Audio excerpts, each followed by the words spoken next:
O livro de João, capítulo 14. É uma mensagem bastante conhecida, mas muito pertinente para esse momento.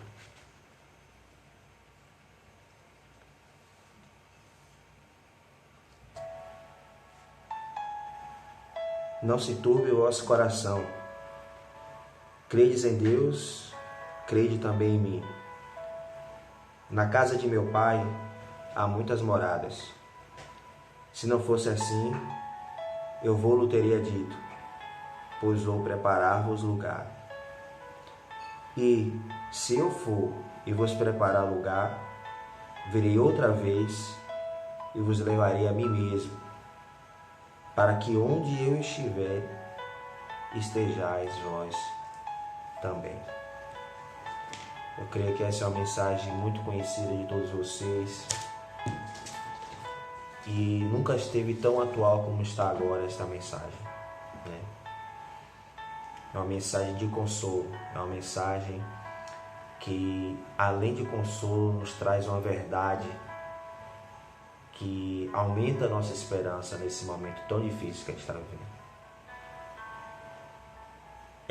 João 14 nada mais é que uma continuação do livro de João 13, né, do capítulo anterior, desse capítulo 14,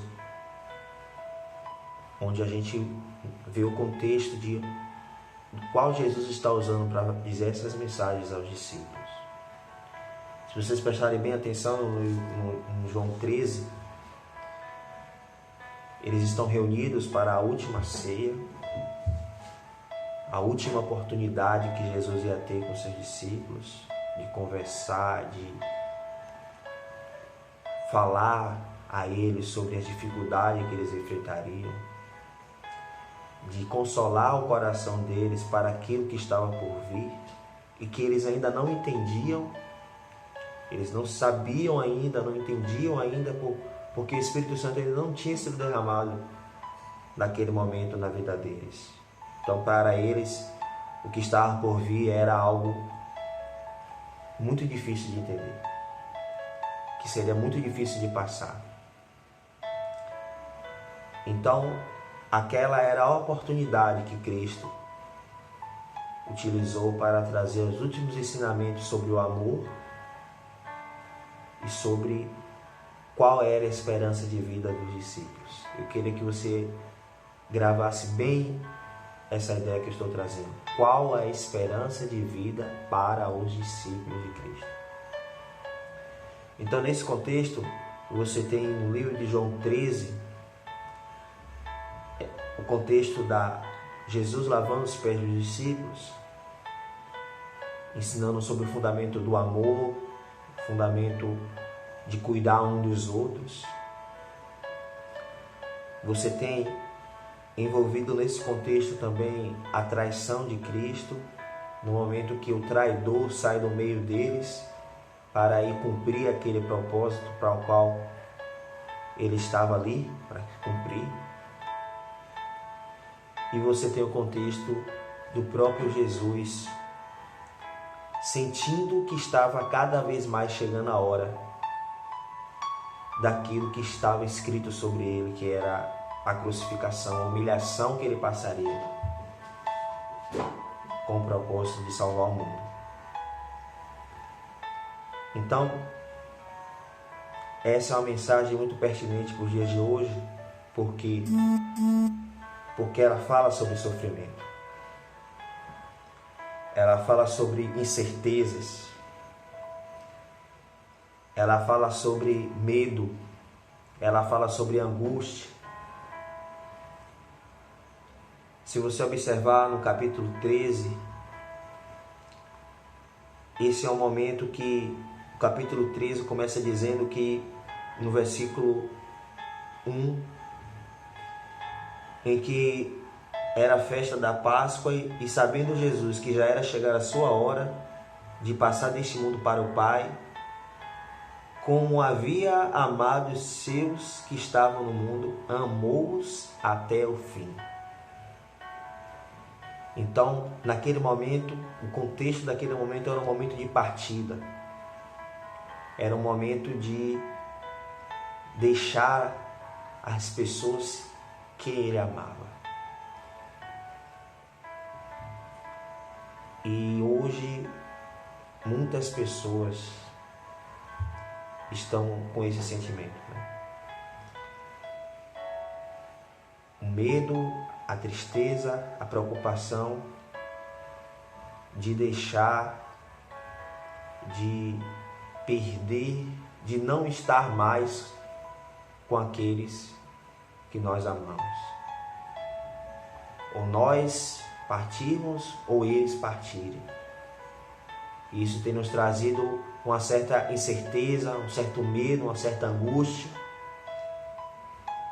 E essa mensagem ela entra justamente nesse contexto. O escritor de João, ele começa dizendo que Jesus sabia que estava chegando o momento em que ele iria deixar aqueles que ele amou e ele amava até o fim. Amém? E esse contexto também é o contexto em que Jesus estava prestes a sofrer a sua humilhação. Um Deus, um Criador, alguém que estava pregando o amor, que estava curando almas, que estava trazendo a paz, que estava trazendo o perdão, ia passar pela maior humilhação que o ser humano podia passar. Para aquela época, que era a morte na cruz. Que era ser escorraçado, que era ser condenado, criticado, julgado, mesmo sem ter feito nada. E nos nossos dias de hoje não tem sido diferente. A incerteza que se tem sobre onde está Deus nesse momento de dificuldade. Onde está Deus nesse momento de tristeza? Onde está o Deus que fez promessas? Onde está o Deus que usou pessoas para falar conosco das coisas boas que estavam para acontecer? Pois é o mesmo Deus que era o Pai de Jesus e que naquele momento, mesmo tendo várias promessas de exaltação de Jesus, naquele momento tinha que cumprir o seu propósito na vida de Jesus por nós. Então, irmãos, nesse momento, o mesmo Deus que fez promessa, Ele existe, Ele está vendo tudo, mas esse é o momento que Ele tem para cumprir, que Ele quer cumprir os seus desígnios, o seu querer, a sua vontade. Um outro contexto desta mensagem de consolo, não se turbe o vosso coração, era o contexto da traição. Imagino hoje que muitos casais que estão de quarentena estão tendo que lidar com esse tipo de questão. De superarem a traição do seu cônjuge, de estar junto para poder apoiar a família, para apoiar a morte, apoiar alguém que perdeu o seu ente querido, que é algo muito difícil superar traição. E mesmo que não seja cônjuge, seja um irmão em Cristo, que está passando por uma dificuldade agora, e que Deus está te movendo a ajudar ele, a ajudar ela, mesmo sabendo que um dia ele te traiu, essa pessoa te traiu, essa pessoa fez mal a você, e você agora, assim como Cristo, tem que sentar na mesma mesa que ela, cear com ela, ajudar, orar por ela, lavar os pés dela como Jesus fez. Ele lavou os pés de todos, inclusive do traidor.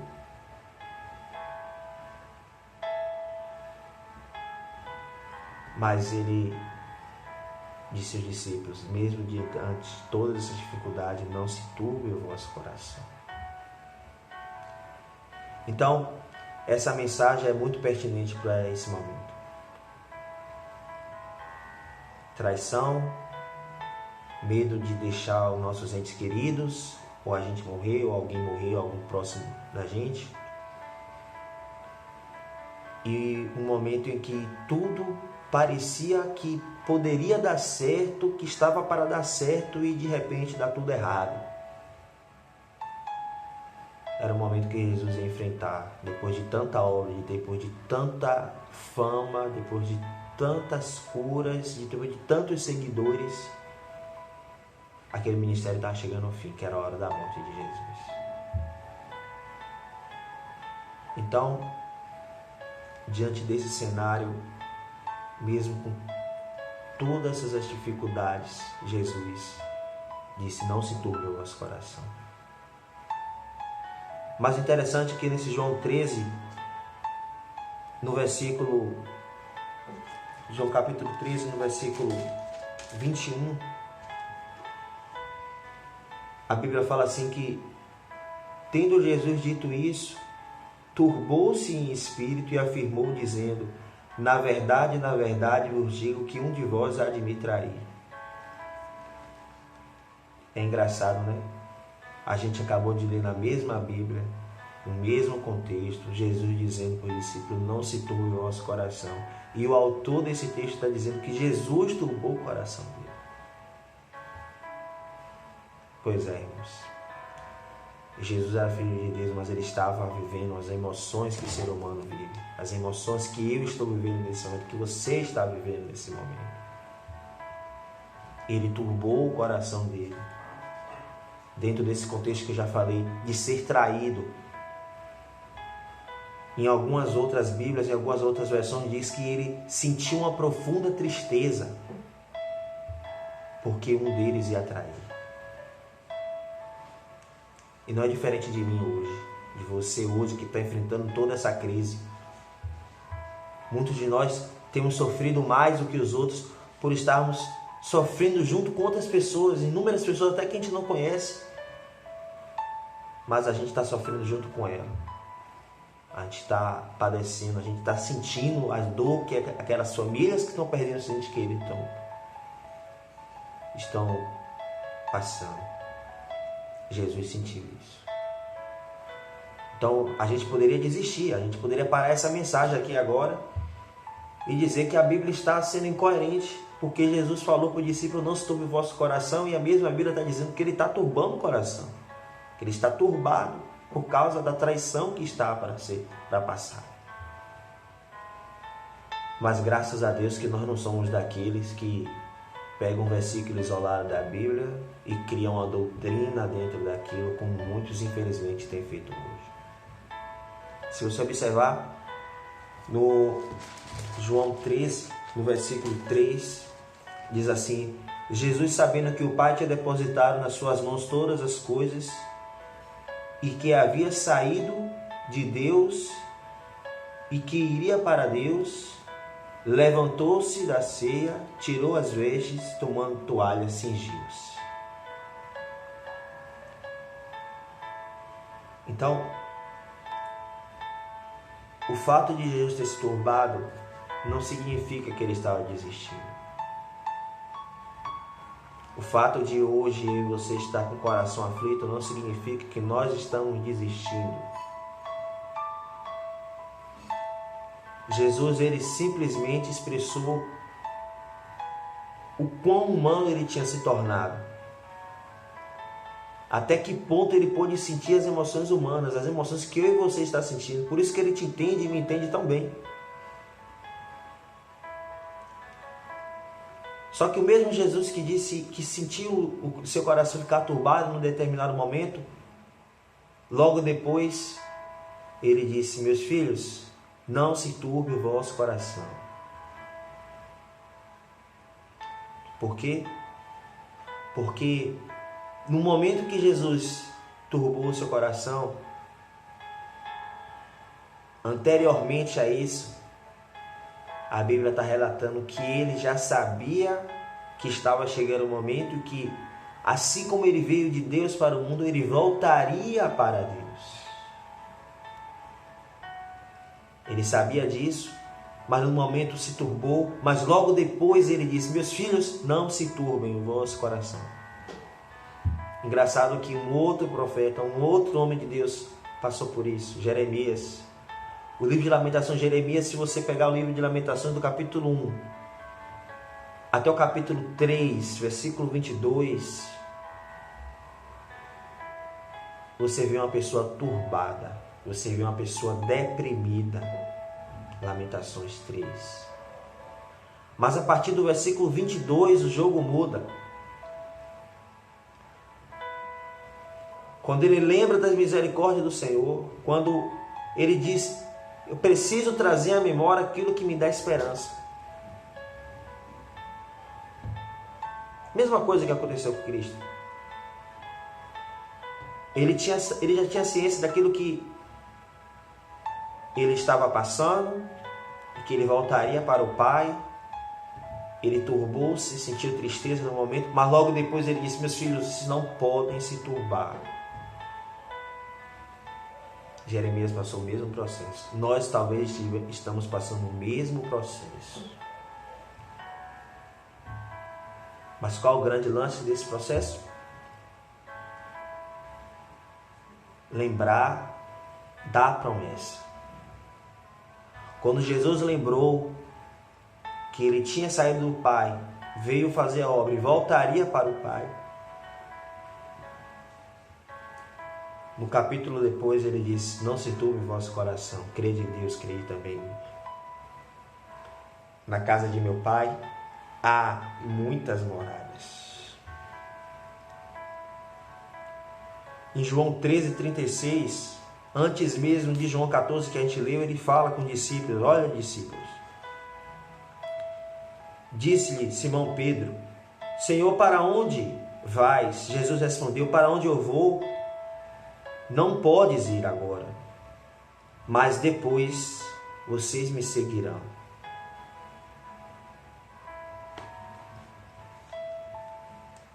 Então, meus filhos, ele fala: não se turbe o vosso coração. Filho do homem há de ser entregue, filho do homem há de morrer, o filho do homem há de padecer, mas não se turbe o vosso coração. Por quê? Por causa da esperança. E qual é a esperança? Para onde eu vou, vocês irão também. Não agora, mas vocês irão depois. E aí ele começa um dos textos mais consoladores, que é João 14. Ele retoma de novo o pensamento e diz: não se turbe o vosso coração, credes em Deus, credes também em mim. Na casa de meu Pai há muitas moradas. Ele está dizendo: olha, haverá muitas dificuldades. Olha, o que está por vir aí vem para turbar vocês, vem para desanimar, vem para trazer dúvidas. É um momento de incerteza, é um momento de medo. Mas a esperança de vocês é: na casa de meu Pai há muitas moradas.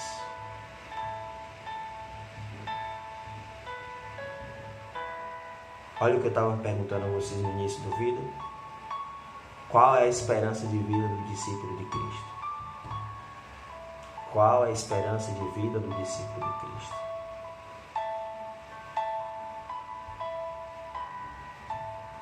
Em Hebreus capítulo 11, os nossos heróis da fé, as nossas testemunhas, o autor de Hebreus fala: vocês estão rodeados de um grande número de testemunhas. Logo depois de ele falar dos heróis da fé, olha o que ele fala dos heróis da fé, em Hebreus 11, 13. Todos estes morreram na fé, sem terem recebido as promessas, mas vendo-as de longe, crendo nelas e abraçando-as, confessaram que eram estrangeiros e peregrinos na terra. Porque os que dizem isso claramente mostram que buscam uma pátria. E se na verdade se lembrasse de onde havia saído, teria oportunidade de tornar. Mas agora desejam uma melhor, isto é, a celestial. Pelo que também Deus não se envergonha deles, de se chamar de seu Deus, porque já lhe preparou uma cidade. A gente fala tanto de Hebreus 11, dos heróis da fé, de Abraão.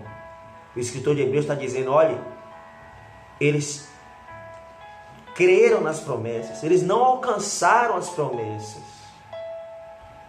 Eles viram essas promessas de longe. Mas eles confessaram que, na verdade, eles eram peregrinos em terra estranha.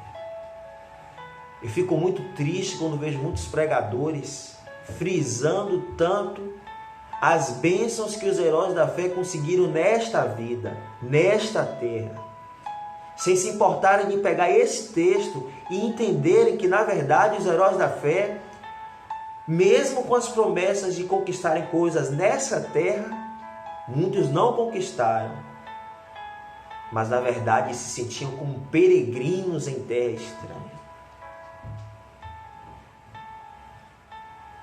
E ainda fala o autor de Hebreus, ele diz que se esses heróis da fé tivessem claramente buscando uma pátria, que é essa terra, ele diz, eles se lembrassem de onde tinha saído, teriam a oportunidade de tornar. De onde é que Abraão saiu? Toda a riqueza, com tudo bem estabelecido, uma vida estabelecida. Pois é, se ele tivesse vivendo promessas de peregrino, promessa de coisas aqui dessa terra, de bens, de pátria, ele podia voltar para a terra de Ur. Mas não.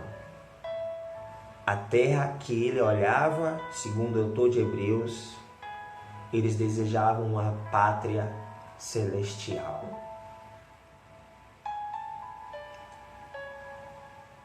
Amém, irmãos? Olha o que eu falei lá no início, qual é a esperança de vida?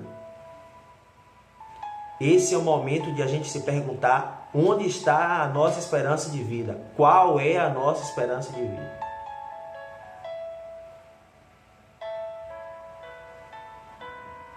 Porque se a esperança minha e sua está aqui nessa terra,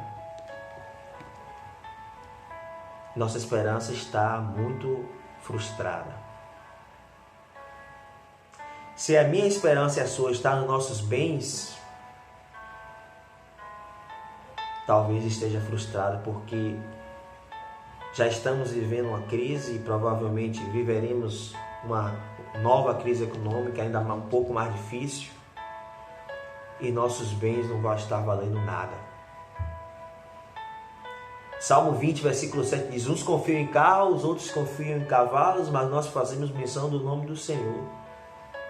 A esperança de muitos hoje está frustrada porque está nos seus bens. Talvez a gente veja, infelizmente, muitas pessoas se matando porque a esperança dele está nos bens que irá perder, os bens que estão se acabando, os bens que estão deixando de ter valor por causa dessa crise que está aí, o que está por vir. Jovens e mais jovens que começaram a investir dinheiro na bolsa de valores e que estão tendo inúmeros prejuízos porque a bolsa de valores está cada vez mais perdendo. Inúmeras pessoas que alugaram seus imóveis, mas com uma crise os imóveis ficam vazios e aquela fonte de renda que era a esperança de vida da pessoa, a esperança de vida para os seus netos, para os seus filhos, não vai estar valendo de nada. Aquela pessoa que tinha carros e mais carros e que alugava, nesse momento não está valendo de nada porque está todo mundo em casa. O dono do posto de combustível que vendia combustível a valores altíssimos, que lucrava, que já fazia planos. Seus carros e cavalos agora não estão valendo nada. A esperança de vida deles agora não está valendo nada. Outros, a esperança de vida era chegar ao final de semana para ir para balada, para ir curtir, para ir beber, para ficar com os amigos. O que é que aconteceu com a esperança de vida dessas pessoas? Está acabada, porque está todo mundo em casa, quarentena, todo mundo preso, não tem festa, não tem curtição, não tem balada, não tem bar, não tem nada. A esperança de vida da pessoa era chegar ao final de semana para ir curtir, para poder ser feliz. Ela achava que a felicidade dela estava ali e agora não tem, a felicidade dela acabou. A felicidade dela está parada, está sem previsão de volta. O que é que vai acontecer com essa pessoa?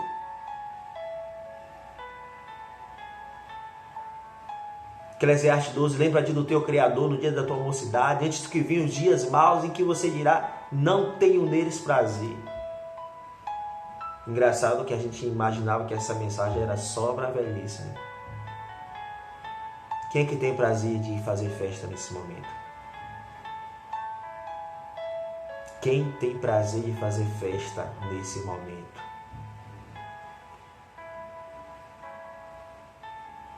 Pior era aquela pessoa que depositava a sua esperança de vida numa outra pessoa. Eu sempre dou exemplo das minhas ministrações, os pais que depositam toda a esperança de vida nos filhos.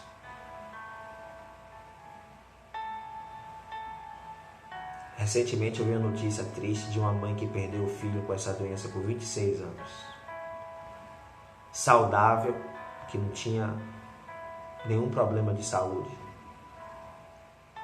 E veio a doença e levou o filho em uma semana. Talvez a esperança de vida dela era o filho. E agora a esperança de vida dela morreu. Como está essa mãe?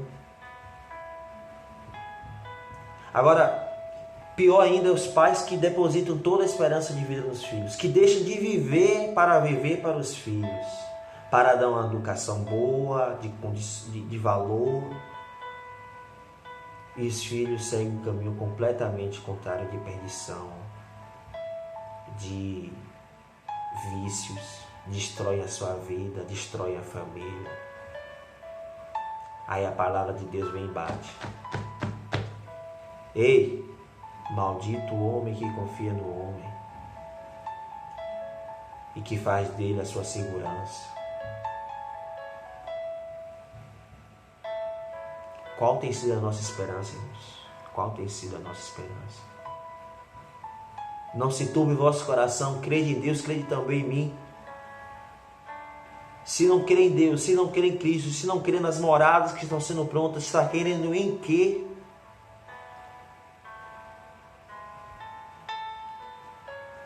O que está acontecendo com a esperança das pessoas nesse momento de crise?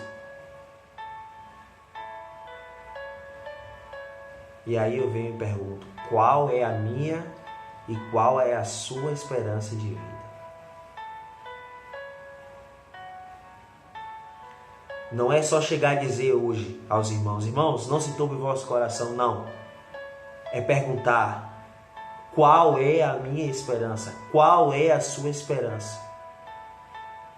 Que quando Jesus falou, não se turbe o vosso coração, ele não disse só não se turbe o vosso coração, ele disse, não se turbe o vosso coração, na casa de meu pai há muitas moradas.